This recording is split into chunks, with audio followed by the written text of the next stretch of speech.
para seguir en este camino que tú nos das. Pedimos tu unción, Señor, y que toda la gloria y la honra al final puedan ser solamente para ti. Te lo pedimos en el nombre de Jesús. Amén. Vamos a ponernos a sentarnos. Gracias por estar con nosotros y lo que vamos a aprender hoy. Pero en este momento vamos a invitar al pastor Doug para compartir con nosotros las verdades bíblicas. Gracias, Pastor Ross. Buenos días a todos. Feliz sábado. Qué bueno verlos y darles saludos a los que están viendo. Recibimos tantos correos electrónicos y reportes de personas viendo en todas partes del mundo, y algunos hasta a madrugada porque están en diferentes horarios, y otros que lo graban o lo guardan para ver después. Así que gracias. En esta mañana será un poco diferente. En otras mañanas vamos a estar durante el resto del seminario. Nos quedan como 16 presentaciones y lo mejor está por venir aún. Vamos a estar hablando sobre el milenio, el 666, la segunda venida, otra vez, los ángeles, mucha profecía bíblica, mucha información. En esta noche, en alguna parte, pero en esta mañana, es que las reuniones son en la noche hasta hoy, en vez de hacer la sección de preguntas y respuestas, les dije que estaré compartiendo mi testimonio personal. Quizás algunos de ustedes han escuchado esto antes, así que oren mientras comparto. Si quieren tomar una siesta, doblen sus manos para que la gente piense que están orando. La razón que hago esto es porque quiero levantar a Cristo y darle ánimo, que si Él me puede alcanzar a mí, puede alcanzar a cualquiera. Pero hace unos años compartí mi testimonio en un campamento cristiano y una maestra de tercer grado dijo, deberías hacerlo en un libro. Y yo dije, nadie lo va a leer. Y ella dijo, no, tienes que ponerlo en un libro. Y le dije, no puedo escribir. Dilo, grábalo y yo lo escribo. Ella nunca había escrito un libro. Así que Marilyn me persuadió a grabarlo y ella lo escribió. Y el libro ahora se ha traducido en 20 idiomas. Se ha vendido 500,000 de copias, así que le doy gloria a Dios, porque escuchamos cuentos maravillosos, testimonios maravillosos. Se llama El Cavernícola Más Rico. Básicamente, comparto la historia de lo que el Señor ha hecho conmigo. El libro ya tiene 34 años, así que tengo que escribir otro, ya que mucho ha ocurrido, mucho ha pasado. Todo el mundo quiere ser feliz. Y muchas personas en el mundo piensan que la felicidad viene del placer físico, o si pudiera ser rico, o si pudiera más bonito o más popular. Eso sería felicidad. Y mucha gente pasa la vida pensando en lo que no tienen, pensando en lo que quieren tener. Yo he aprendido que la felicidad no viene de eso. Voy a empezar dándole un poco de trasfondo. Mi papá y mi mamá eran lo opuesto a lo que tú podías pensar. Mi mamá es judía, pero no practicaba. Mi papá fue criado bautista, pero se convirtió en un ateo después de la Segunda Guerra Mundial. Él fue piloto y capitán en el ejército. Fue piloto durante la Segunda Guerra Mundial. Fue muy exitoso. Él empezó a comprar aviones después de la guerra y abrió su propia aerolínea, llevando carga y luego pasajeros. Y de hecho, él era dueño de 2 aerolíneas. Conocía a mucha gente muy poderosa como Howard Hughes y otros del negocio. Y se convirtió en un hombre multimillonario. Empezó en Los Ángeles, se movió a Miami, se convirtió a Batch Air, Internacional Aerolíneas, fue dueño parte del Western Airlines. Todo esto ya no existen. Aquí está algunas coberturas de revistas, como el hombre de más influencia. George Batchelor, señor aviación, tenía todos los juguetes de los millonarios, aviones. De hecho, él era dueño de muchísimos aviones y muchas otras cosas. Él compraba avión tras avión tras avión y vendía. Teníamos también una casa en Miami Beach. Teníamos 3 botes en el parte de atrás de la casa. Este era uno.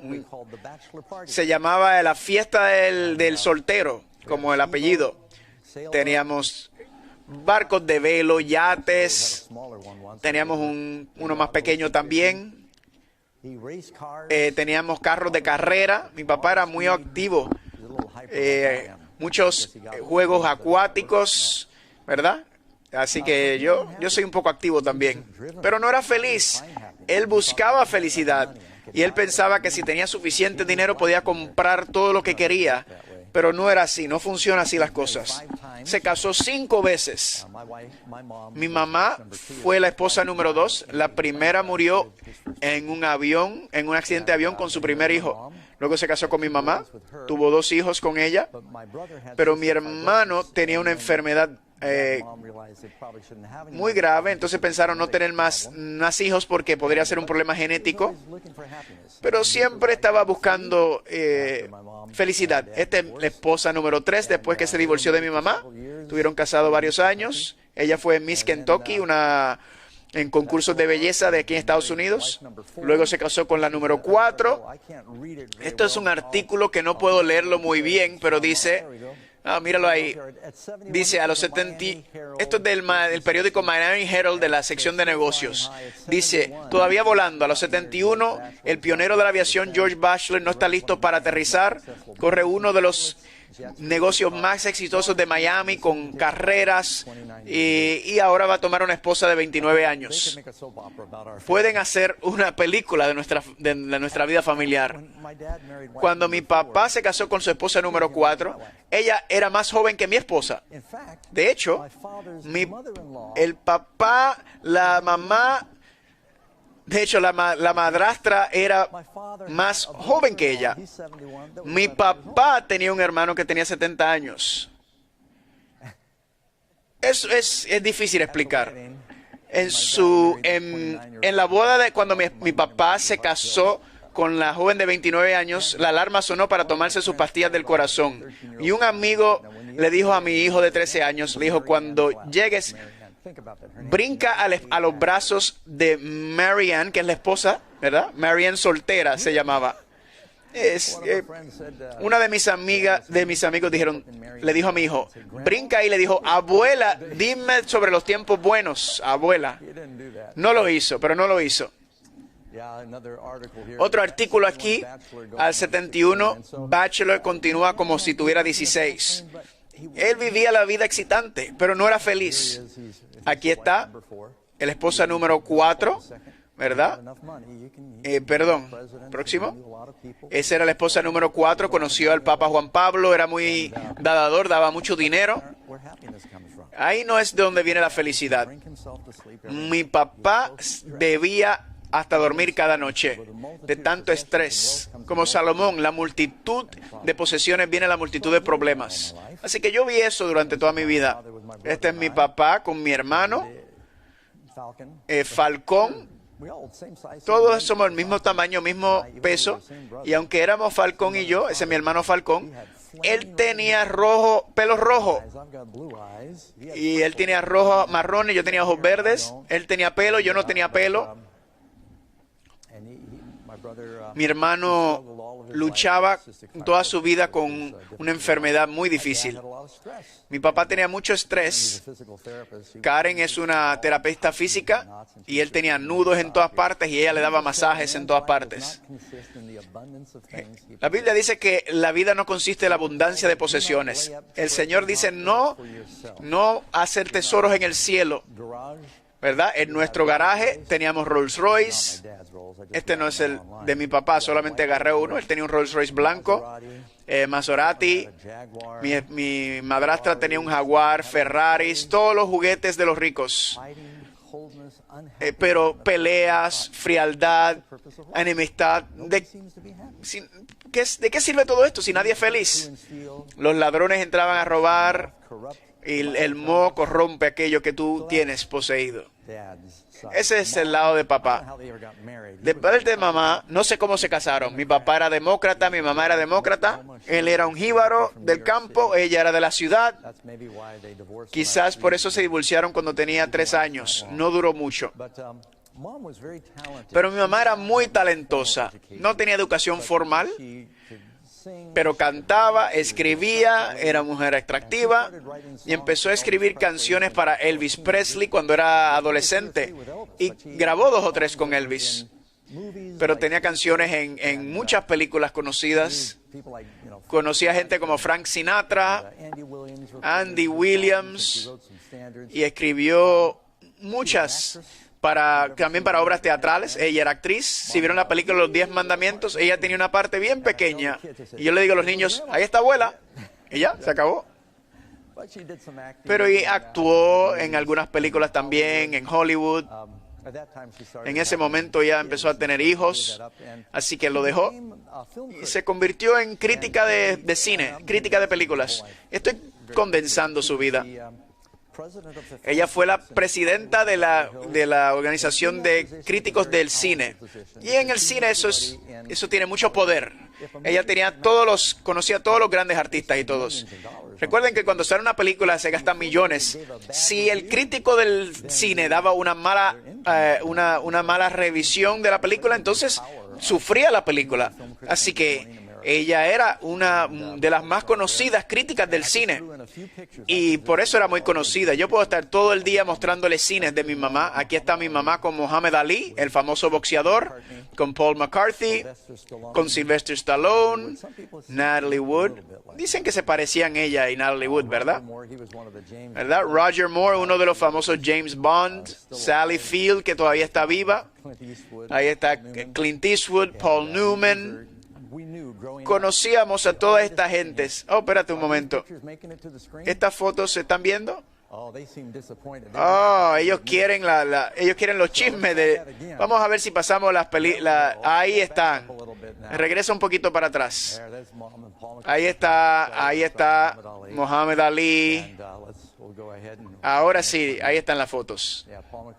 Paul McCarthy, Sylvester Stallone, Natalie Wood,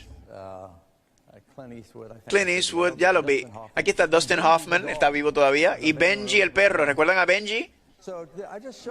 Así que les enseño esto para que sepan que cuando yo estaba mi mamá, nací en Burbank, California, y mi mamá se separaron. Mi papá se fue a Miami, mami se mudó a Nueva York, mi mamá, mi hermano y yo brincábamos entre todas estas ciudades.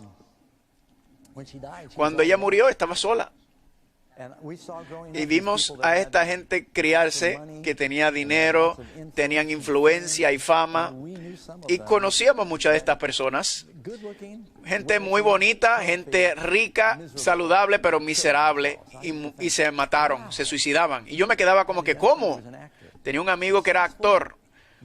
Era bien parecido, hermoso, salud, tenía todo, pero tan miserable que se suicidó.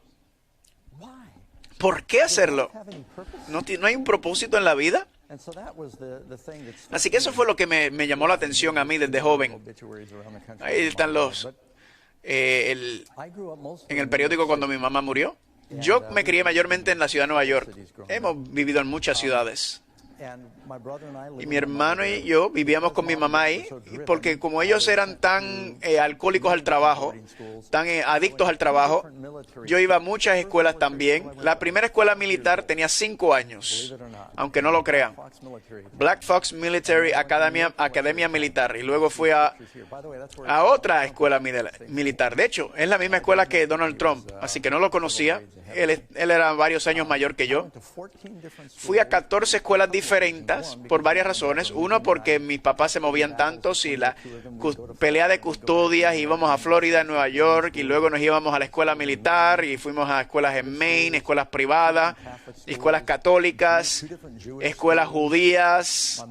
Mi mamá trataba de vengarse de mi papá enviándome a escuelas judías, y luego mi papá, para vengarse de ella, me mandaba a escuela católica. Era un desastre. Pero la mayoría de estas escuelas nos mostraban que no había propósito en la vida, que naces, vives y disfruta la vida lo más que puedas, y cuando te mueres te conviertes en fertilizador para el abono. Y en mi casa aprendí que las personas no eran muy felices. Vivía que cuando mi papá bebía hasta dormir, Mi mamá usaba drogas también y bebía y no era muy feliz. Pensé, si las personas no son felices, ¿por qué? Si te mueres y no te levantes, ¿no sería mejor? Y me metía en problemas yo. Yo contemplaba suicidarme también.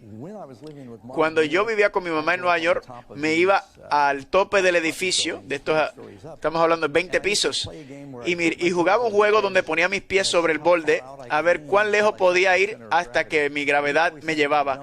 Y siempre pensaba en tirarme, pero una vez leí que alguien una vez brincó desde un techo de un edificio y se pegó con un árbol y el árbol y no murieron, simplemente quedaron paralíticos. Y yo dije, wow, eso debe ser peor.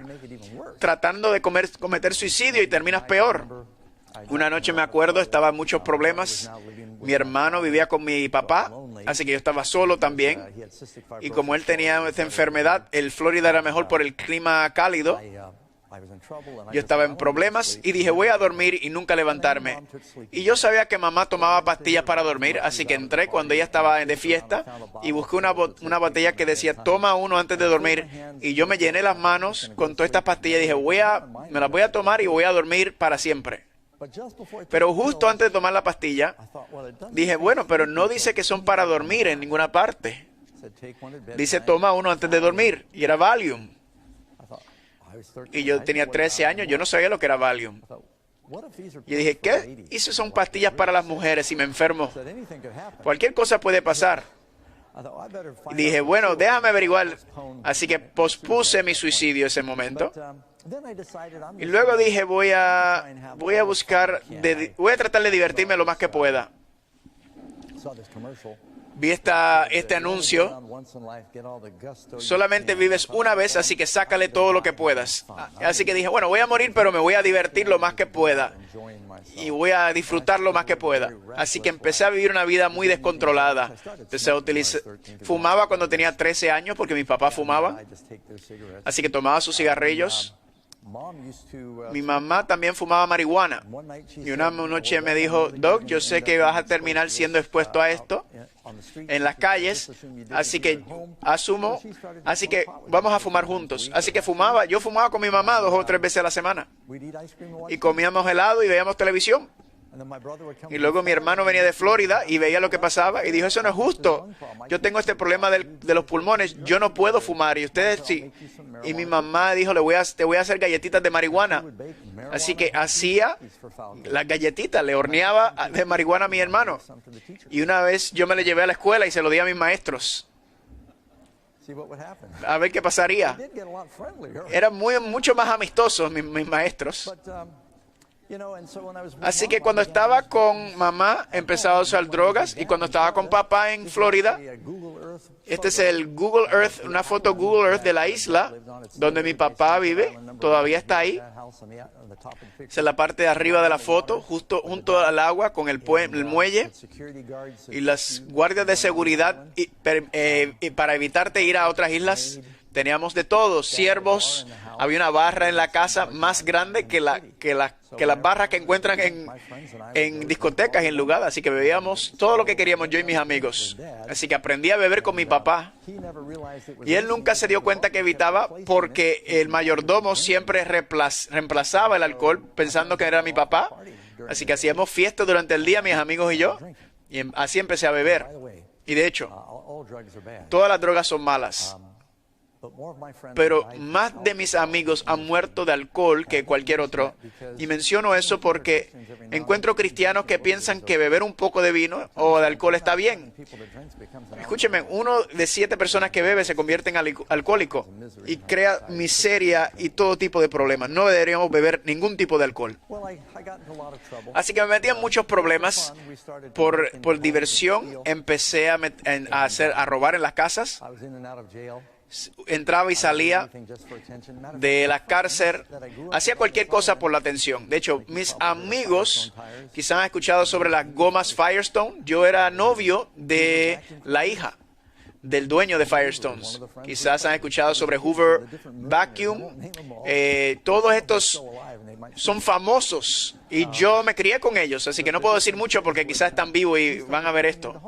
Así que empezábamos a robar, entrar en las casas. Estamos entrando, somos hijos millonarios y estamos robando a millonarios por divertirnos, por la diversión. Y la policía no entendía. Ellos pensaban que había gente que entraban a la isla por bote y nosotros nos sentábamos ahí y veíamos todos los botes de policía tratando de atrapar a los ladrones. Y nosotros, ¿qué vamos a hacer? Bueno, vamos a entrar en tu casa. Y estábamos entrando a las casas de cada uno y robando, y nos robábamos cosas tontas como raquetas de tenis y cosas así. Pero luego me metí en más y más problemas. La primera vez que huí de mi casa tenía 15, fui a las montañas. Siempre fui atraído a las montañas. La última vez que lo hice cuando tenía 15, mi papá dijo, no sé qué hacer contigo. Me metí en problemas con la policía y drogas. Y yo estoy condensando la historia. Me fui de mi casa. Aquí hay una foto cuando tenía 16 años. Este es mi pasaporte. Y empezaba a irme y buscaba con quién irme. Me montaba en cualquiera. Mentí para sacar mi licencia. Y saqué la licencia cuando era menor de edad. Y eso me ayudaba también a comprar alcohol. Y para un trabajo también. Así que me moví a Boston. Y conocí mucha gente mala y empezábamos a entrar en las casas, a robar televisiones, carros, de todo. Y tenía mi trabajo a tiempo parcial era guardia de seguridad, ¿verdad? Qué loco. Y nunca le robaba a quien me pagaba. Pues yo soy justo, ¿verdad? Pero tenía un amigo que era guardia de seguridad y sabía sobre mi trabajo de día. Así que durante el día robaba y de noche trabajaba. Y lo hacía de día porque si robas de noche, la gente se va a dar cuenta. Pero de día la gente no se da cuenta porque piensa que te estás mudando. Así que mi amigo me dice, Doug, te van a agarrar un día. ¿Me vas a decir a la policía? Me dijo, no. Me dijo, la karma te va a agarrar. Todo lo que haces te va a regresar. Y yo dije, no hay Dios. Eso no existe. Y dijo, vas a ver, te van a atrapar. Y el principio está en la Biblia, donde dice, haz a los demás como tú quieres que te hagan a ti, y con lo que tú midas a los demás, tú serás medido. Así que en la calle le dicen todo lo que va, viene, y yo dije, no hay Dios. Y el amigo mío me dijo, tú vas a ver, y un poco tiempo después, me levanté en mi apartamento en Boston, y mi puerta estaba abierta, y se habían robado mi televisor y mi radio. Y yo estaba tan malo que yo estaba tan molesto que llamé a la policía. ¿Qué está pasando con nuestro vecindario? Se están robando las cosas. Y todo lo que hacía, me regresaba a los demás. Me robaba algo y mis amigos eran ladrones y me lo robaban a mí. O yo robaba algo mientras estaba bebiendo o endrogado y lo escondía y no lo encontraba. O me arriesgaba para robar algo y estaba roto. Me compraba un estéreo y no funcionaba. Yo he estado en la cárcel como 7 veces diferentes. Me arrestaron en la cárcel. Estuve en recluso juvenil un tiempo. Durante este tiempo mi papá me dijo, Doug, me dijo, lo que pasó, les cuento algo. Una vez que me di cuenta que había un Dios, ¿sabe lo que me convenció? Fue algo bien pequeño. No paré de robar, sino fue poco a poco. Me di cuenta que fui a la casa de alguien y le robé una caja de panqueques. Y lo hice porque yo era muy consciente de la salud. Estoy bebiendo y fumando y usando drogas, pero solamente quería comida 100% integral, porque era muy importante la salud. Así que le robé a esta persona su mezcla de panqueques, ¿verdad? Estaba al precio, valía $1.99 eso. Y el mismo día, unos amigos míos llegaron y se llevaron mi mezcla de tan. ¿Se acuerdan del tan? Que lo mezclaba con agua. Tenía una jarra nueva y encima de eso estaba $1.99 y mis amigos se habían bebido todo mi jugo y ahí estaba vacío. Y yo dije, oye, el crimen no paga, hay un Dios. Cuando me di cuenta que había un Dios, dije, wow, tengo que empezar a buscarlo. No me llamaba la atención el cristianismo, porque yo miraba a los cristianos. Amigos, si quieres saber lo que es un cristiano, no mires a los cristianos, mira a Cristo, porque nosotros nos desilusionamos cuando nos vemos a nosotros mismos, pero Cristo no. Y decía, los protestantes y los católicos siempre están peleando y matándose y dicen que aman a Jesús. Jesús dice, ama a tus enemigos y se están matando. Y dije, qué hipócritas. Esto es durante el tiempo de los Beatles, así que me gustaban las religiones orientales. Así que entré en el hinduismo. en el budismo, meditando. Entré en las religiones espirituales de meditación trascendental. Trataba de utilizar el Kabbalah judío y los Krishnamurti, hinduismo, y hice esta mezcla de todas estas religiones tratando de encontrar a Dios. Fui a la iglesia católica, pero estaba tan confundido. Y fue durante este tiempo que mi papá voló hasta Boston y me dijo: Doc, tienes que regresar a la escuela. Tu hermano está enfermo, tengo toda esta compañía, estás botando tu vida, tienes que educarte. Y dijo: encontré una escuela que te va a hacer feliz. Y yo le dije: no voy a regresar a la escuela militar porque no había chicas ahí. De hecho, ahora sí hay en la escuela militar, pero en ese tiempo no había. Y yo le dije: yo no quiero ir. Y mi papá me dijo: encontré una escuela que son en un bote que va por todo el mundo. Son 2 barcos de vela. Se llama Flint School of Blood. Hay chicas en el barco, puedes hacer deportes acuáticos, puedes viajar el mundo. Y yo le dije: ok. Desde ese momento él me voló, en ese mismo momento, a Italia, y fui a la escuela donde iban a partir en Naples, y me entré en este barco y me di cuenta que me estafaron. Mi papá me engañó. Aquí está. Estos son los 2 barcos de que componía la escuela.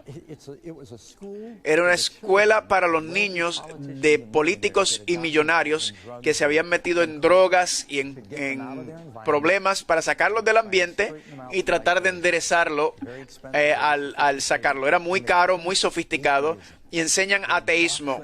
Te endoctrinan con el ateísmo. Te hablan videos de Darwin y leyendo famosos ateos. Y yo estaba buscando la religión y ahora estoy meditando, tratando de buscar a Dios, ¿verdad? Y yo hacía tocaba mi flauta y me metía en problemas. Pero una cosa que aprendí que era muy interesante, aunque ahora todos decían ser ateos en el barco, estábamos yendo del norte de África a España justo antes de la Navidad. Y nos encontramos con una tormenta terrible. Y yo sé que el mapa del Mediterráneo no se ve grande, pero si te metes en el medio es gigante, es inmenso. Y las olas eran de 20 y 30 pies. Y el agua entraba dentro del bote y todo se estaba... Era como un huracán, y el velo se rompió, y el barco está para atrás y para adelante, y todo el mundo está... Los libros están cayendo y todo es un desastre en la parte de abajo. Y todo el mundo estaba enfermo. Y el capitán estaba enfermo. El agua estaba bien fría y el capitán dijo: mira, si te sales, tienes que entender que no podemos virar para recogerte. Marcaremos el lugar, pero en esta tormenta, si regresamos, el barco se hunde. ¿Qué ustedes creen que hacen un ateo en una tormenta cuando creen que van a morir? Nadie necesitaba ninguna lección. Y todos esos ateos sabían lo que tenían que hacer. Y yo estaba orando. Y yo estaba orando también. Y la gente empieza a confesarse cuando van a morir. Cuando creen que van a morir. Así que en este tiempo, cuando nos dieron el verano de Navidad, sobrevivimos aquello. Y luego nos dieron receso de Navidad y no quise regresar. Así que nuevamente me fui a Miami y ahora quería ir de Miami a California. Mis abuelos vivían allá, así que empecé a buscar con quién irme. Así que encontré una caverna y me acordaba de esa caverna por allá por casa de mis abuelos y dije: quiero ir para allá y quiero encontrar a Dios en la naturaleza. Así que eso hice. En camino a California, quedé pillado en Oklahoma. Ahora, esto es en Navidad y hacía un frío terrible. Y yo vengo de Florida y yo no pensé... Y yo tengo este jacket muy liviano, no tenía nada caliente y estaba bajo cero. Estoy pidiendo en la autopista a alguien que me lleve en el carro y nadie me recogía. Estaba borracho de beber y jugar billar el día antes. Perdí todo mi dinero haciendo apuestas tontas y me desesperé. Era una persona muy malvada y podrida. Y le dije: Señor, ¿me puedes ayudar? No sabía cómo orar, pero esta oración simple, le pedí 4 cosas a Dios. ¿Me puedes, por favor, ayúdame a que alguien me lleve? Todavía me quedaba como 15,000 millas, pero 1,500 millas. Ayúdame, tengo hambre, ayúdame a tener dinero porque no tengo nada. Y por favor, que la persona que me lleve que sea una persona normal. Todas estas personas que me llevaban eran gente loca o eran borrachas o eran gente muy rara. Así que tan pronto terminé de orar, el próximo carro paró y me recogió. Y me llevó los 1500 millas a la casa de mis abuelos. Me dio comida todo el camino, yo no le pedí. Me dio $40 cuando me dejó, que yo no se lo pedí. Y tampoco le pedí que me predicara todo el camino desde Oklahoma a California. Este era un cristiano recién nacido, así que yo estoy pidiendo el camino correcto, el conductor correcto. Y era muy buena gente y cuando parábamos me dice, déjame comprarte comida. Y tuve que escucharlo o brincar del carro.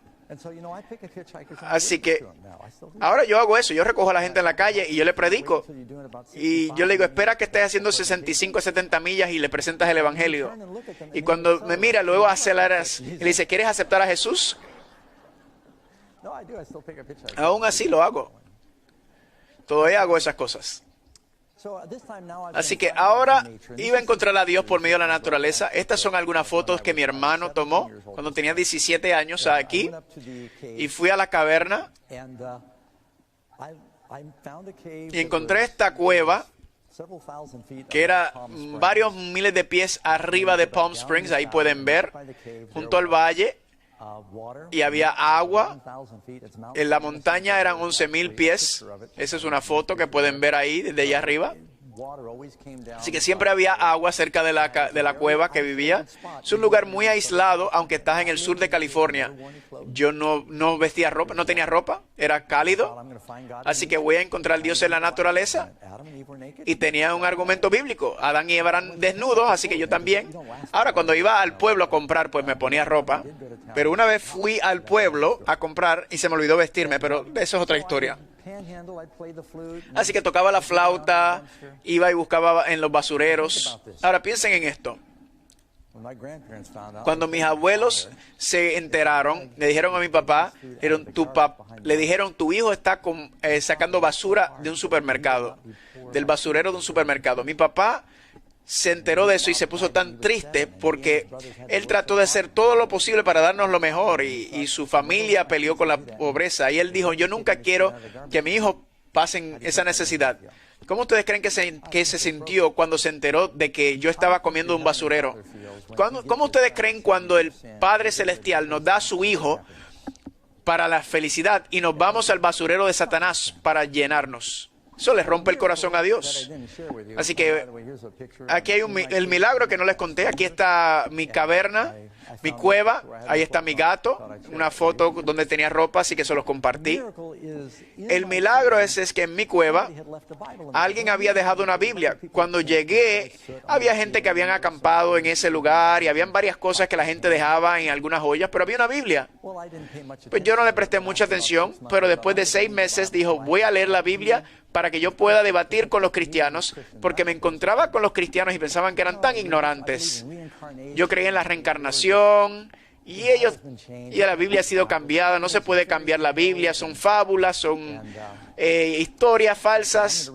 Así que yo le dije, yo lo voy a leer la Biblia para yo debatir, porque era ignorante, porque me decían, has nacido de nuevo, has sido lavado en la sangre del Cordero, y yo decía, ¿qué es eso? ¿Qué es raro? Así que empecé a leer la Biblia y me quedé pillado en el Viejo Testamento. Alguien me dijo, ve al Nuevo Testamento. Así que fui al Nuevo Testamento y leí Mateo, Marcos, sobre Jesús. Empecé a leer sobre Jesús y hacía de los guineos que hacía pan de guineo, pan de banano. Y yo decía, esto no puede ser de verdad. Pero una voz me decía, esta es la verdad. Y las enseñanzas de Jesús. Por fin llegué a la misma conclusión que C.S. Lewis. Dice que cuando te encuentras con Jesús, solo tienes 3 opciones. O es un mentiroso, es un lunático, o es el Señor. Y yo dije, bueno, no, loco no está, porque dice las cosas más profundas que he leído. No es un mentiroso, porque podía haber mentido para salvar su vida, pero todo lo que decía resonaba con la verdad. Es que la única opción es que este hombre está diciendo la verdad de que Dios se hizo un hombre para salvarnos de nuestros pecados.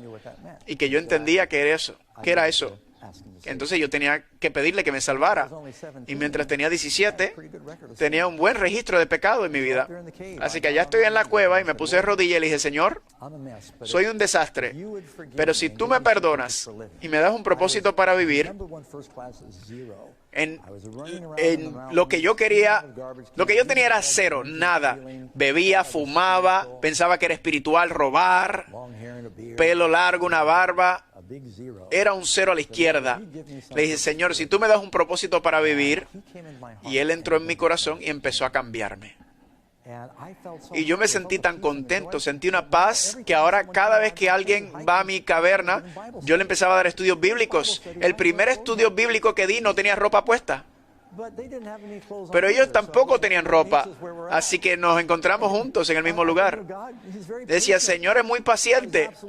Era sincero en todo. Y yo dando estudios bíblicos. Y luego dije, Señor, quizás tú no quieres que viva en una cueva, porque yo quiero contarles a otros sobre ti, pero no sé cómo. Pero estoy en esta cueva, pero dije, Señor, si tú quieres que yo le diga a otros sobre ti, tienes que trabajar, tienes que mostrármelo. Después que hice esa oración, Señor, si tú quieres que yo le cuente a otros sobre ti, no sé cómo lo voy a hacer. Así que bajo al pueblo, llamo a mi mamá, ¿verdad? Y me dice, dime que mi mamá me dijo, llámame de vez en cuando para saber que estás bien. Así que la llamé, me dijo, qué bueno que me llamas. Dice que vas a estar en tu cueva la próxima semana. Y le dije, sí. Dice, voy a ir a visitarte. Y le dije, ¿qué? ¿No puedes subir? Ella dijo, no, yo voy a ir con un equipo de grabación en un helicóptero. Quieren ir a entrevistarte. Piensan que es interesante que un millonario esté viviendo en una cueva.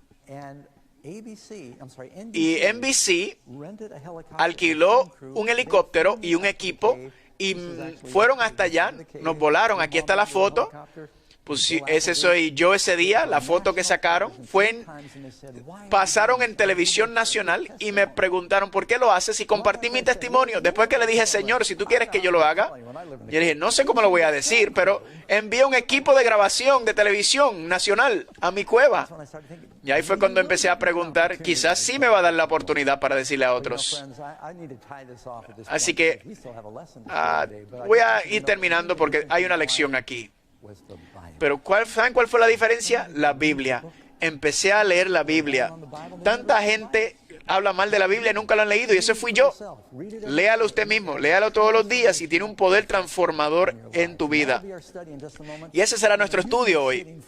Quizás llevan tiempo sentados, así que vamos a ponernos en pie. No quiero que nadie esté sentado por 90 minutos. Saluda al que está al lado de Dios. Dios te ama, porque es la verdad. Sonría.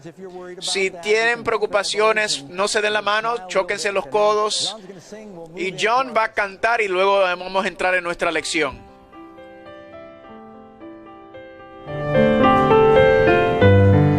And after you're done, you may be seated. You may be seated.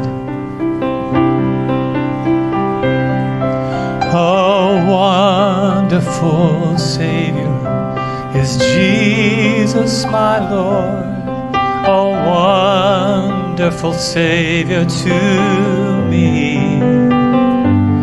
He hideth my soul in the cleft of the rock, where rivers of pleasures I see. With numberless blessings, each moment He crowns and fills with His fullness divine. I sing in my rapture, oh glory to God, for such a Redeemer as mine.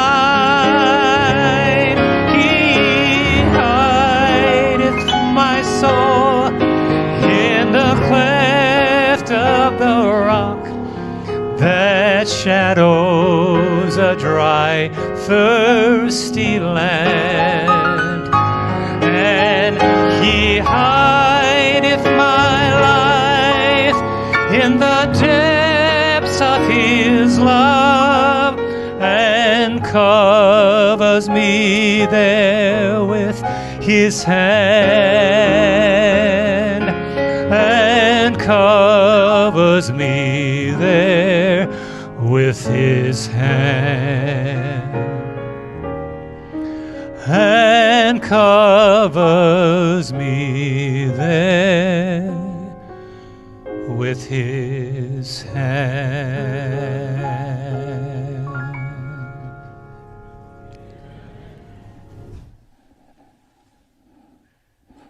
Gracias, John y Kelly. Amigos, ahora vamos en este seminario de Panorama de la Profecía. Nuestra lección de hoy se trata con las maravillas de la palabra. Eso es lo que estábamos hablando en nuestro testimonio, en mi testimonio. Tengo 16 preguntas, así que vamos a entrar de lleno para el estudio de hoy. La historia sobre la cual este estudio está basado se encuentra en Lucas capítulo 24. Si empiezan a leer el versículo 13, nos dice sobre los discípulos que el día de la crucifixión están desanimados, están caminando de Jerusalén a un lugar llamado Emaús. Perdón, no el día de la crucifixión, era el domingo en la tarde después. Están desanimados y van de camino abajo a 7 millas de Jerusalén y están hablando sobre la gran desilusión, el gran chasco que acaban de sufrir. Pensaban que él era el Mesías y lo vieron morir en la cruz y pensaron que él quien iba a liberarlos de los romanos. Las palabras no podrían describir cuán desilusionados estaban. Pero mientras iban caminando, como ocurre, había otra persona que se encontraron, así que eran esos 3 caminando, algún extranjero. Y ellos lo invitan a caminar con ellos y hablando sobre lo que pasó y la crucifixión de Jesús y la traición y los sacerdotes. Y este extranjero, que era Jesús, pero ellos no lo reconocen, dice, ¿qué manera de comunicarse unos con otros mientras están tristes? Jesús no quiere que tengamos un caminar triste. El Evangelio son buenas nuevas, vamos hacia una fiesta. Y le dijo, ¿cómo que estamos tristes? Le dijeron, ¿eres tú raro? ¿No has escuchado lo que ocurrió? Ahora Jesús sabe lo que pasó, él estaba en el mismo centro de lo que pasó. Pero le dice, ¿y qué cosas pasaron? Dios hace preguntas no porque no sabe, sino porque quiere que pensemos. Dios le dijo a Adán, ¿en dónde estás? ¿Se equivocó Dios donde lo puso y lo perdió? No, él quería que Adán pensara dónde estaba él. Así que le dijeron las cosas sobre Jesús de Nazaret y cómo lo crucificaron y pensábamos que él era quien iba a liberarnos de los romanos. Y Jesús le dijo, tontos y tardos para creer en lo que los profetas dijeron.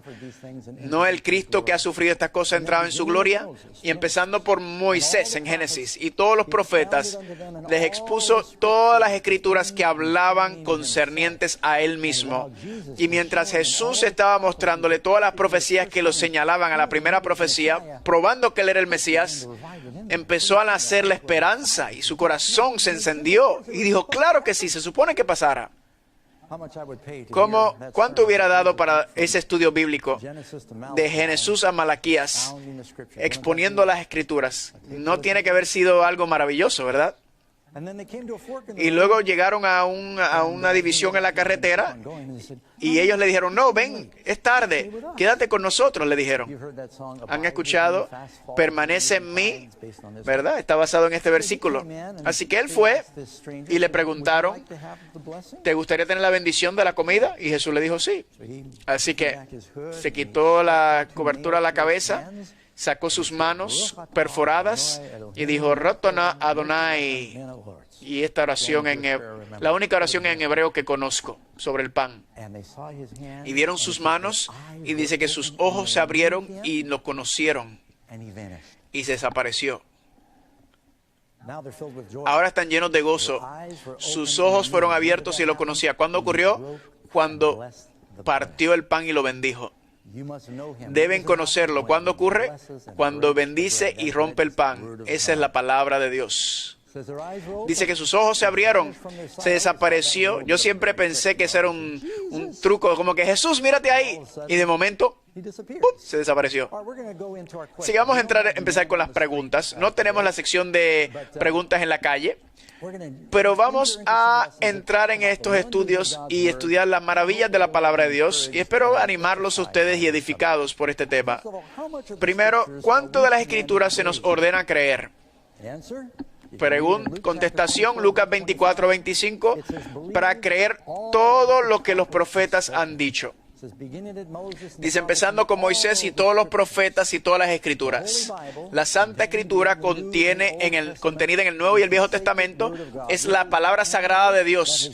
Esto ha sobrevivido todos los críticos y los que quieren desacreditarlo. Ellos están muertos, pero la Biblia sigue en pie. La razón por la cual la Biblia sigue aquí es muy simple. Es porque funciona. Ha sido probado una y otra vez por milenios que no falla.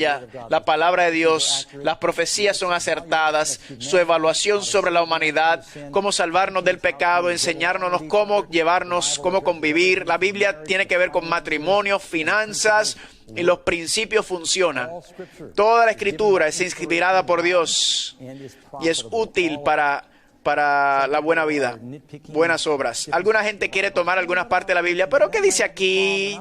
No me gusta lo que dice aquí, no cambió con el tiempo. Es como si yo empezara donde está la hermana Angie sentada y le dije a Angie una oración.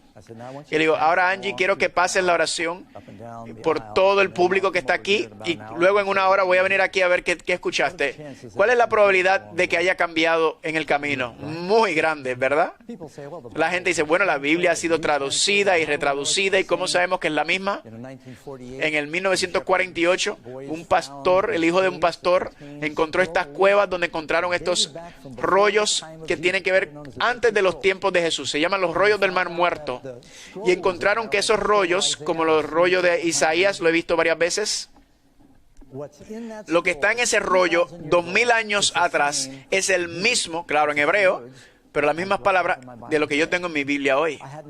Yo tenía mi guía que podía leer el hebreo antiguo y les dije, léeme lo que dice ahí en el rollo del Mar Muerto. Y lo leyó y empezó a leerlo y empezó a citar, claro, él está leyendo de la izquierda a la derecha, empezó a citar la historia de Ezequías siendo rodeado por los asirios.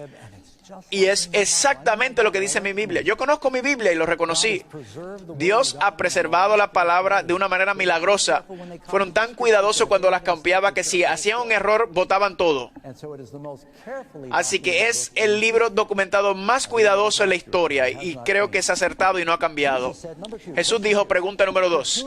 ¿A quién dijo Jesús que revelan las Escrituras y las profecías? ¿A quién revelan? Lo leemos en Lucas 24:27 y comenzando desde Moisés y siguiendo por todos los profetas, les declaraba en todas las Escrituras lo que de él decían. Todo está revelando a Jesús. La razón por la cual estudiamos las profecías es porque todos hablan a Cristo. Las primeras palabras en Apocalipsis, la Apocalipsis de Jesucristo. Si quieres conocer a Jesús, también puedes hacerlo en la profecía. Juan 5:39, Jesús dijo, escudriña las Escrituras, porque ellas parecen que dan vida eterna, pero ellas son las que dan testimonio de mí. Y en Apocalipsis 1:1, es la revelación de Jesucristo. Todas las Escrituras son de Jesús. Todas las historias son alegorías de Cristo. Tiene la historia de José. Lo traicionan sus hermanos, lo venden a los paganos por 30 piezas de plata. Judá vendió a José. Lo venden también. Jesús lo venden por plata. José perdona a sus hermanos y los salva a pesar de lo que hicieron. Jesús perdona y salva a pesar de lo que lo crucificaron. El rey David camina el monte de los olivos llorando sobre Jerusalén. Jesús está en el monte de los olivos llorando por Jerusalén. Sansón extiende sus manos y da su vida para salvar a su pueblo. Jesús extiende sus manos para salvarnos. Sansón mató más con su muerte que su vida. Y Jesús hizo más para vencer a Satanás con su muerte que su vida por su sacrificio. Los hijos de Israel peleando en el desierto ejército contra los amalequitas. Moisés se levanta, extiende sus manos, y cuando ven a Moisés con sus manos extendidos, ellos tienen victoria. Cuando baja los brazos porque está cansado, pierden. Cuando levantan los brazos de Moisés, victoria. Cuando vemos a Jesucristo intercediendo por nosotros con sus manos perforadas, recibimos victoria. Todas estas historias desde Jonás durmiendo en un barco, como Jesús durmiendo en un barco, toda la Biblia nos habla de Cristo. Este es mi tema favorito, ver a Cristo en toda la Biblia. Pregunta número 3. ¿Cuál es otro nombre usado en la Biblia para Jesús? La Biblia dice en Juan 1:1, en el principio era el Verbo, y el Verbo era con Dios, y el Verbo era Dios. Así que Jesús tiene otro nombre, se le llama el Verbo. Él es el Verbo, la palabra encarnada, la expresión, la manifestación de la voz de Dios. Sus enseñanzas son la palabra de Dios, su vida es la palabra de Dios. La Biblia dice en Juan 1:14, y aquel Verbo fue hecho carne y habitó entre nosotros. Así que no se olvide, no conocemos tanto de su apariencia física, pero sabemos lo que dijo, y sus palabras han transformado el mundo. Jesús dijo, mis palabras han ido en todo el mundo, y así ha sido. Pregunta 4. ¿Qué tipo de personas utilizó Dios para escribir la Biblia? No fue a cualquier persona. Dios utilizó gente llena del Espíritu Santo. Segunda de Pedro 1:21. Porque nunca la profecía fue traída por voluntad humana, sino que los santos hombres de Dios hablaron siendo inspirados por el Espíritu Santo. Dios llamaba a los que estaban conectados con Él, llenos del Espíritu Santo, que eran fieles a sus mensajes. Así que es un libro santo, escrito por hombres santos, y sus vidas mostraron que habían sido transformados. Pregunta 5. La vida eterna viene de conocer a Jesús. Juan 17:3.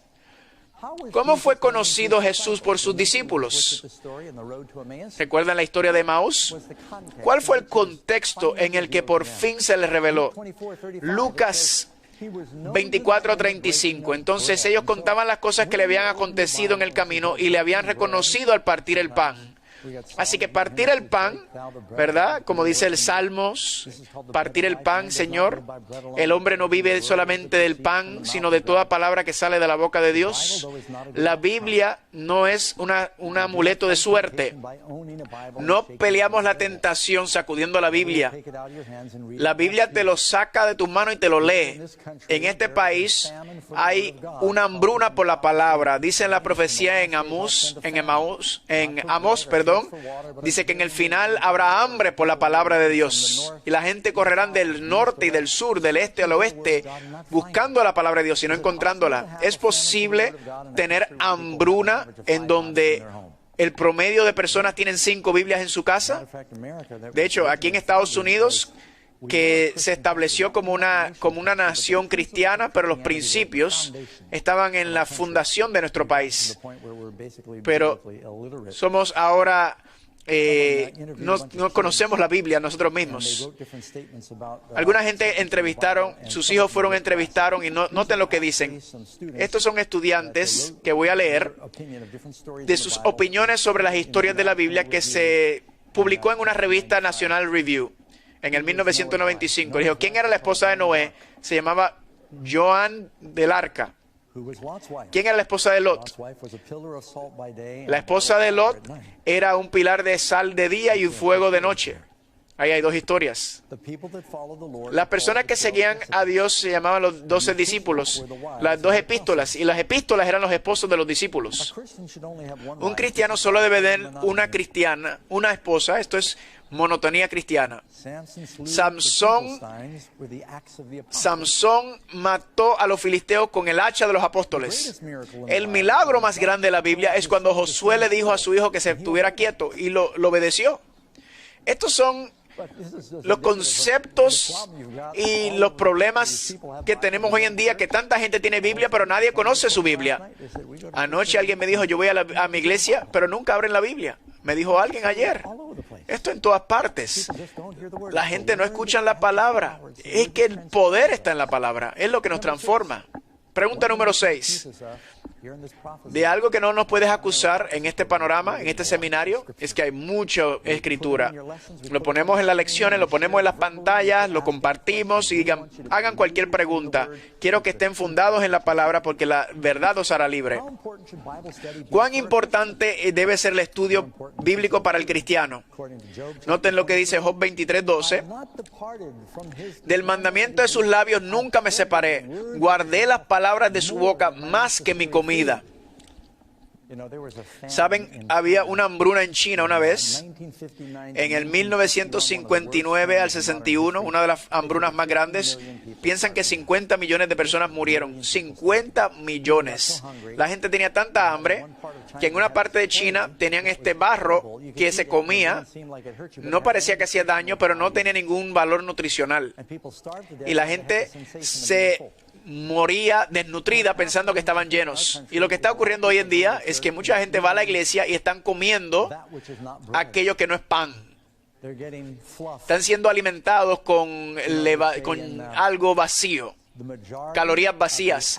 Dice que la mayoría de los dinero para mercadear la comida se utiliza en promover las comidas menos nutritivas. Refrescos, Pepsi, dulces, chocolates. En esas cosas no se promueve, pero tiene mucha gente que va a la iglesia que están espiritualmente malnutridos. Isaías dice, ¿por qué comes eso que no es pan? Hay que comer el pan de vida, que es la palabra.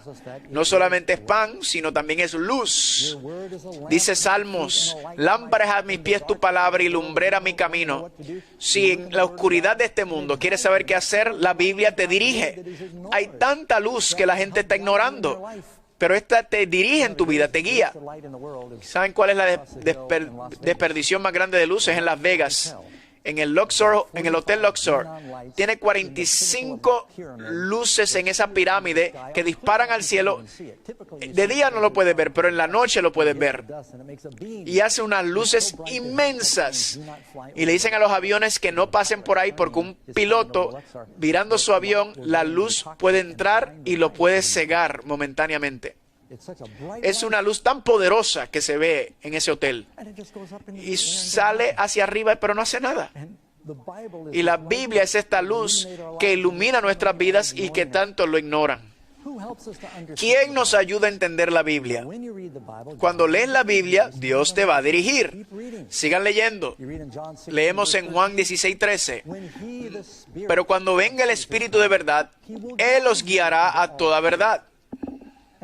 Noten, en Juan 14:26, mas el Consolador, el Espíritu Santo, a quien el Padre enviará en mi nombre, Él enseñará todas las cosas. Pero no lo entiendo. Siga leyendo. Usted sabe que cuando usted nació, usted no hablaba inglés, ni español, ni ningún idioma. Así que dejaste de escuchar el inglés porque no podías hablarlo. No, tus papás y tu mamá te seguían hablando hasta que lo entendiste. Así que espero que lo entiendas ahora. Así que cuando empieces con la Biblia, no tengas miedo o temor de que no lo entiendas al principio. Gracias a Dios que la Biblia fue escrita en que tú le puedes sacar algo siempre. Y mientras más lo lees, más vas a aprender y más a comprender. Es una mente que se va profundizando y más tesoros y riquezas. Lee tu Biblia, amigos. También dice 1 Corintios 2:13, lo cual también hablamos no con palabras enseñadas por sabiduría humana, sino con las que enseña el Espíritu Santo. El Espíritu Santo te va a enseñar y lo que el Espíritu hace es que nos da la discernimiento. Escuché sobre un hombre que tenía un sueño una vez caminando por el desierto y la voz le habló en el sueño y le dijo, recoge algunas piedras y ponlas en tu bolsillo. Mañana vas a ser contento y triste a la vez. Así que este hombre tomó unas piedras y las puso en su bolsillo. Se levantó el otro día y cuando buscó en su bolsillo eran joyas. Cada piedra que había levantado era una joya preciosa. Se emocionó tanto que tomó algunas, pero estaba triste que no había tomado más piedras. Y creo que cuando vamos al final de nuestro camino, estarás gracias por todas las bendiciones que recibió, pero vas a arrepentirte de no haberte pasado más tiempo en la palabra, porque es la palabra la que nos transforma y es la que queremos compartir para transformar a otros. Nuestra vida puede ser mucho mejor si estamos fundados en la palabra. La Biblia nos da la perspectiva de vida del mundo. Pregunta 8. ¿Qué debo hacer para estar seguro de que el Espíritu Santo está guiando mi estudio de la Biblia? Contestación. Y os digo, pedid y se os dará. Como Dios es el autor, tú pensarías entonces que cuando le digas, Señor, ayúdame a pensar, ¿ustedes creen que les va a ayudar si tú le pides? La Biblia dice en Lucas 11:9, si tú, que siendo malo, das buenas dávidas a tus hijos, ¿cuánto más vuestro Padre Celestial dará el Espíritu Santo a los que se lo pidan? Juan 7:17, el que quiere hacer la voluntad de Dios, conocerás si la doctrina es de Dios o si yo hablo por mi propia cuenta. Esta oración, el estudio de la palabra te va a hacer crecer y expandir en conocimiento de Dios. Próxima pregunta. ¿Cómo nos ayuda el estudio en oración de la palabra? Salmo 119:11. En mi corazón he guardado tus dichos para no pecar contra ti. Jeremías 33:3.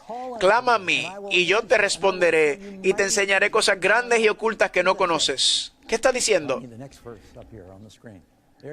Noten. Clama a mí y te responderé y te enseñaré cosas grandes y ocultas que tú no conoces. Dios quiere que recibamos estas bendiciones, pero no las recibes que no pides. Jesús dice todo lo que pides para que puedas ser lleno.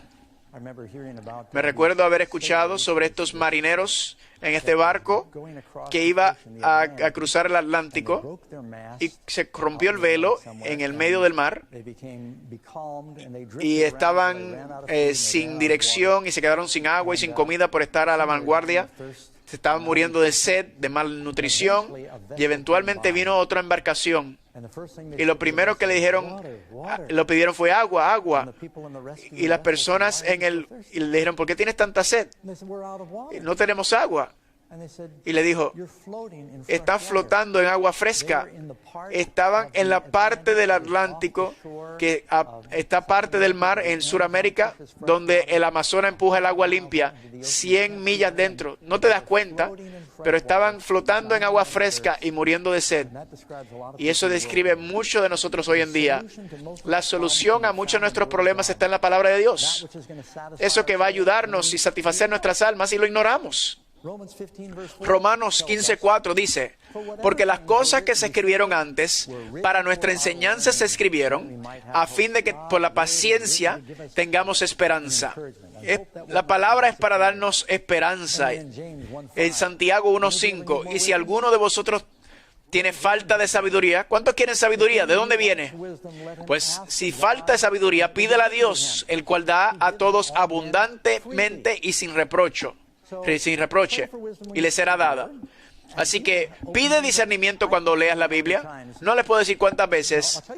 Le voy a decir cuál es mi práctica. Cada mañana me levanto, hago la mayoría de mis estudios bíblicos en mi computadora, porque hay muchos recursos. Yo siempre estoy leyendo la Biblia. Hay muchos tipos de programas gratis para estudiar la Biblia. Si quieres utilizarlo en tu teléfono, en tu iPad, en tu computadora. Y mientras estoy leyendo la Biblia, siempre estoy orando, me arrodillo y le digo, Señor, ayúdame a entender. Mientras estudio, siempre estoy leyendo, cada día leo la Biblia. Cualquier segmento que estoy leyendo en esa mañana, algo me ocurre durante ese día donde necesitaba ese poco de dirección o de sabiduría. O alguien lo necesitaba y yo siempre lo compartía y yo no sabía. Así que tienes que seguir leyendo porque no retenemos todo lo que leemos. Es como ese niño le pidió a su abuelo, abuelo, ¿memorizaste la Biblia? Y el abuelo le dijo, no. Y él dijo, pero lo lees todos los días, ¿por qué lo sigues leyendo? Y él le dijo, te voy a decir por qué. Le dijo, ven ese carbón, quiero que vayas, llenes esa canasta con agua. Y él le preguntó, así que agarró la canasta de carbón y fue y buscó agua, y cuando regresó, el agua estaba vacío, se había salido.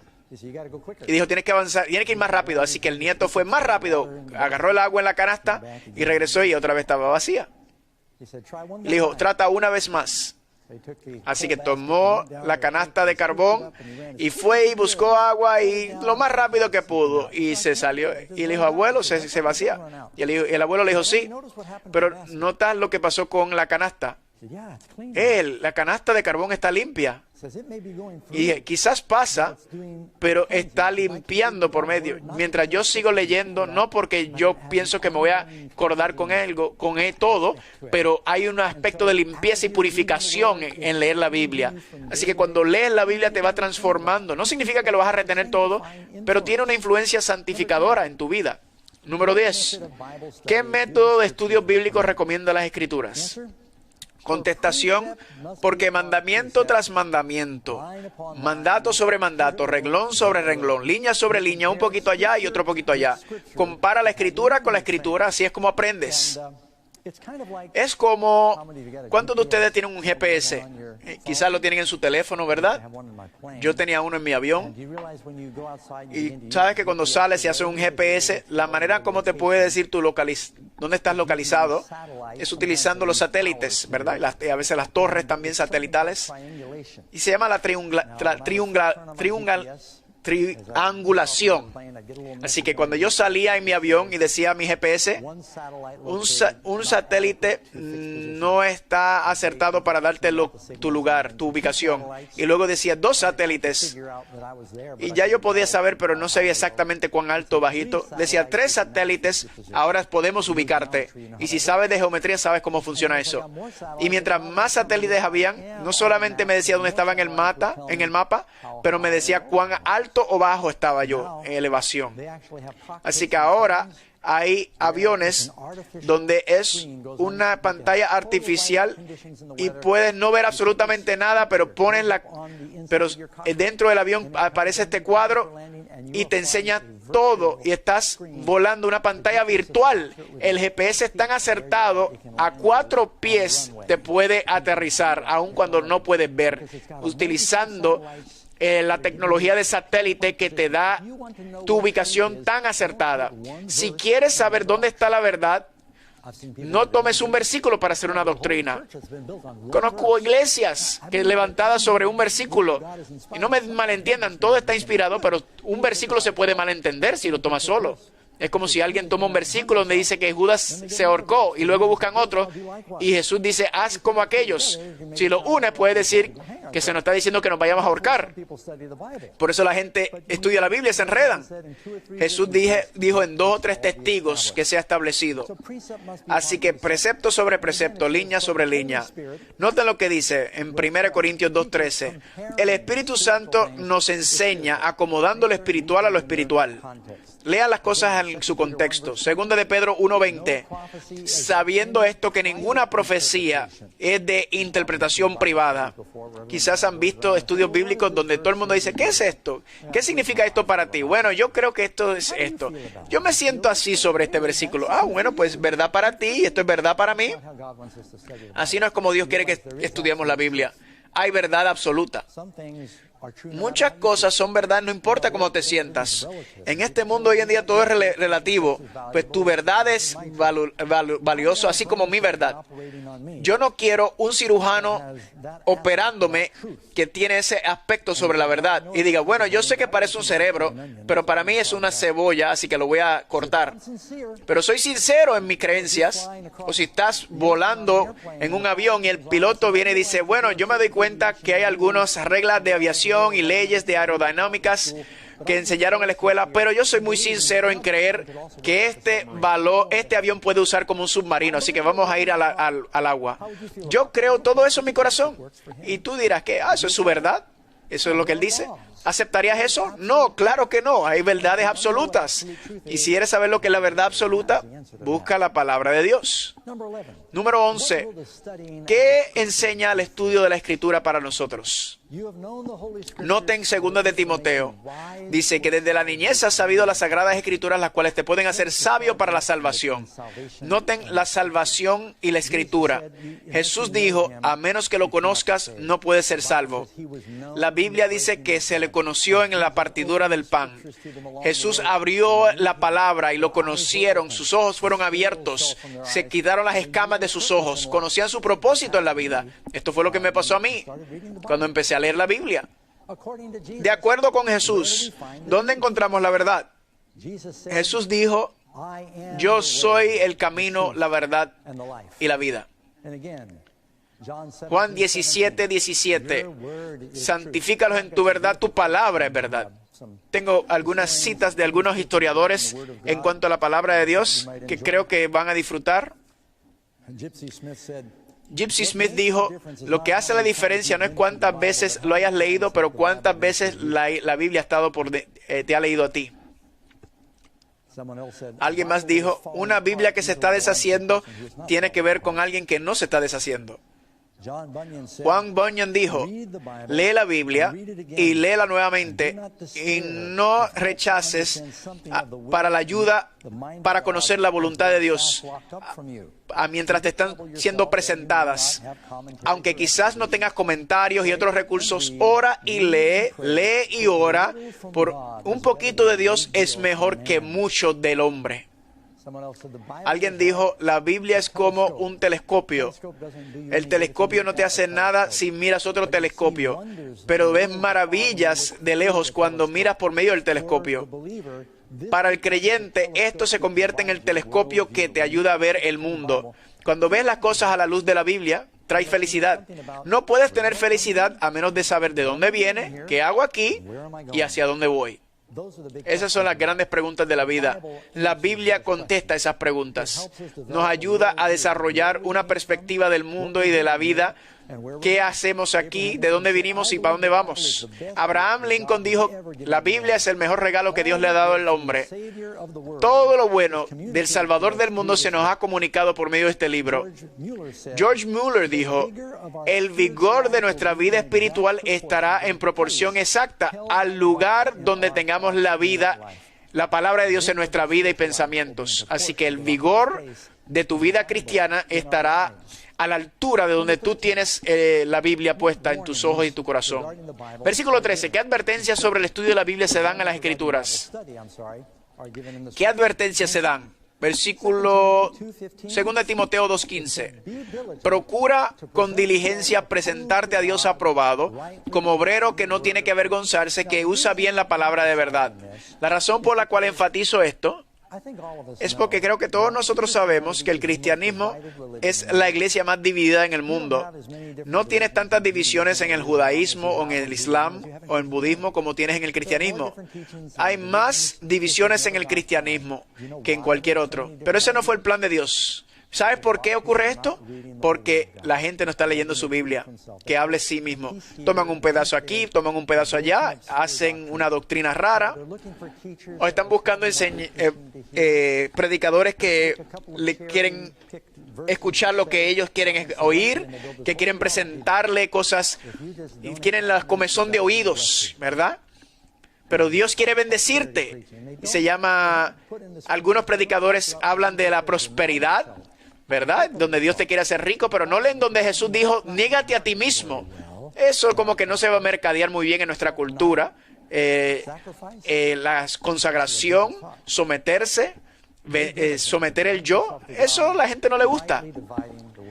Preséntate diligentemente con las Escrituras. Dios quiere que lo busquemos por medio de su palabra. También nos dice en 2 de Pedro 3:16, en todas sus epístolas, en los cuales hay algunas difíciles de entender, los cuales los indoctos e inconstantes tuercen, como también las otras escrituras, para su propia perdición. En los últimos días tenemos que saber mucho, porque pregunta, ¿Satanás va a personificar a Jesús? Sí. ¿Hay falsos profetas también? ¿Tú crees que esos falsos profetas van a citar la Biblia? Sí, y van a citarlo mal. Y la mayoría de la gente no se va a dar cuenta, porque tanta gente dice que Dios ayuda. La gente piensa, Dios ayuda a quien se ayuda. Eso no está en la Biblia, eso es de Benjamin Franklin. Hay gente que piensa que cree que conoce la Biblia, pero no lo estudia. Y van a ser presa fácil para Satanás. Escuché una vez sobre un turista que estaba visitando el parque de Yellowstone y hay el letrero donde dice, por favor, no alimente a los osos. Y este hombre que llevaba por primera vez vio esta línea de carro y veía a los osos acercarse. Y los turistas estaban alimentándole a los osos las dulces. Y venían los osos pequeños y se lo daban y sacaban fotos. Y este hombre vino a donde a un velador de parque y le dije, aquí ahí dice que en todas partes dicen que no le den alimento y se están ignorando. Y el velaparque dijo, es muy peligroso porque hay veces que los osos esperan que le den comida y si no le das comida lo van a tomar. Y lo otro también es que no aprenden a comerse por sí mismos, a alimentarse por sí mismos. Y cuando viene el invierno, vamos por el parque recogiendo los cuerpos de los osos muertos, porque están tan acostumbrados a comer lo que le dieron que no supieron cómo alimentarse ellos mismos. Y eso es lo que está pasando hoy en día. Estamos tan acostumbrados al postrecito que nos da el predicador cada semana. La gente no estudia la Biblia por sí misma en su casa.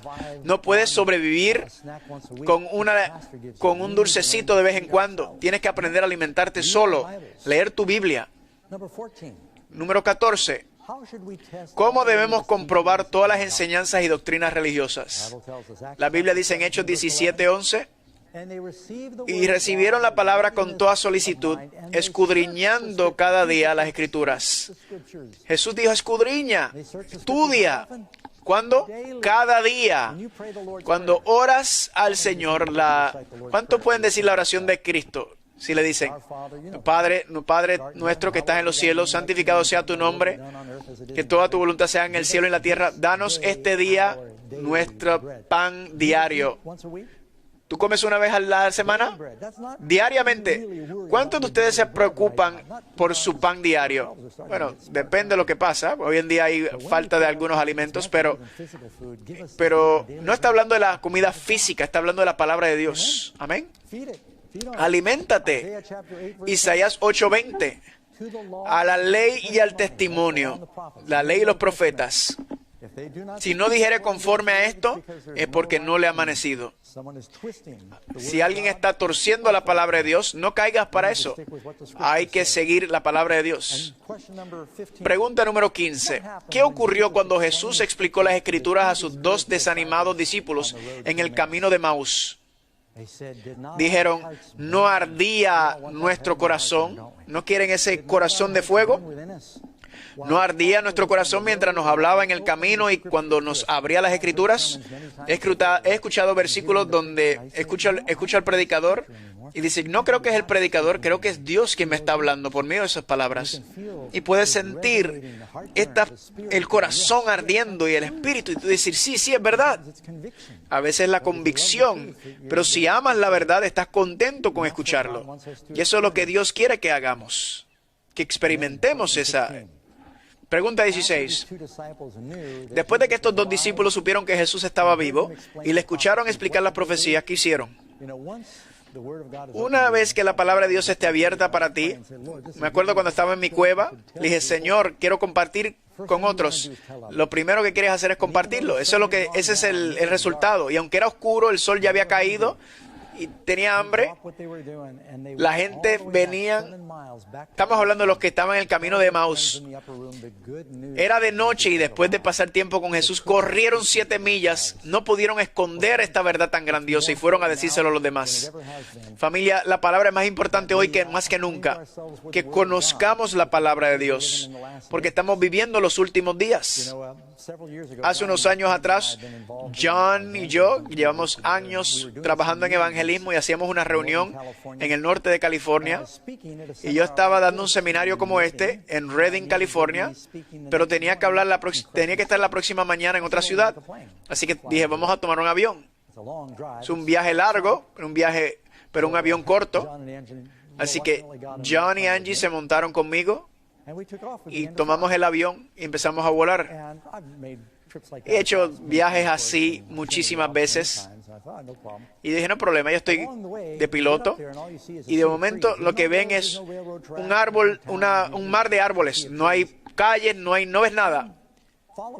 Y yo estoy siguiendo lo que yo pensaba que era la dirección correcta, pero el radio estaba equivocado. Estaba distorsionado, así que no supe dónde estaba y saqué mi mapa y estoy tratando de mantenerlos calmados. Creo que el GPS no está funcionando. No sé dónde estoy, Estoy mirando el compás. Dije, quizás es al final de este río. Así que nada, tranquilos. Yo voy a subir sobre yo voy a bajar debajo de las nubes y al final del cañón está ahí la ciudad que vamos. Así que me bajé debajo de las nubes. Las montañas en un lado, muy peligroso, no hagan esto. Montañas en un lugar, montañas en otro lugar y las nubes encima. Y miro que Angie estaba durmiendo. Oh, qué bueno que está durmiendo. Y John dice, se desmayó. Esto es verdad. Llegamos al final de las montañas. De momento no tengo nada debajo de mí más que el océano. Íbamos camino a Japón, pero quería verlo, pero dije, tengo que regresar a las nubes. Así que subí y de momento todo es blanco. No ves nada, no sabes dónde estás, no ves nada. Y dije, voy a subir y no veía nada. Y cuando volví a ver mis instrumentos y decía que estaba desviado y estaba hacia el piso, dije, no me siento así, siento que estoy bien. Pero te meten cuando estás aprendiendo a volar. Confía en tus instrumentos. Así que viré y lo subí y peleé. No sentí que estaba cayendo, pero el instrumento dice que ahora estás subiendo, elevándote. Y subí sobre las nubes y había una montaña justo a mi izquierda que le hubiera pegado. Si no hubiera resistido la tentación de seguir mi corazón o mi instinto que los instrumentos. Familia, la única manera que vamos a sobrevivir es siguiendo la palabra de Dios. Juan va a salir a cantar una canción y luego vamos a tener una oración para cerrar, vamos a orar para que la palabra tenga ese efecto en tu corazón.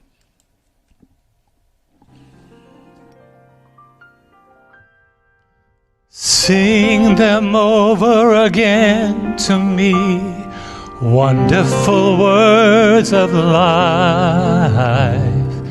Let me more of their beauty see, wonderful words of life. Words of life and beauty, teach me faith and duty. Beautiful words, wonderful words, wonderful words of life. Beautiful words, wonderful words, wonderful words of life. How many of you know this? Ustedes han escuchado esta canción antes, ¿no es maravilloso? Son palabras hermosas, bellas palabras de vida. Hay poder en la palabra para transformarnos. Dios quiere hablarnos, Dios quiere hablarte. La Biblia es una carta de amor para cada uno de nosotros y quiere que busquemos su rostro cada día y tiene un poder para transformar y limpiarnos, especialmente ahora en los últimos días, cuando hay tanta confusión ahí.